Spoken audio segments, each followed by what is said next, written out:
wayo na toshe kunne na ana ta cewa wai kin mun wayo, haka ma na gode an danganta ni da ke zo mun wayo. Allah ne ya haɗa ni da ke, ƙauna sai ta haɗe mana kai. Kin san na daɗe ina neman mai sa'ar da za ta ɗauke ni, wacce ba ta jin daɗin komai za ta yi idan ba ni.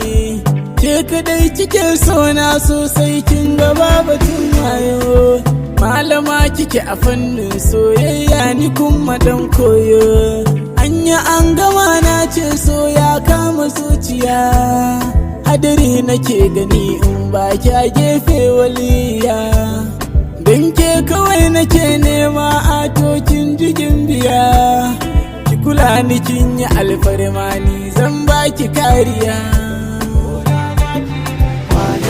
Ko za na sha wahala, ko da ba za ki kula ba ki mun wayo. Lafiya dai wayo na toshe kunne na ana ta cewa wai kin mun wayo, haka ma na gode an danganta ni da ke zo mun wayo.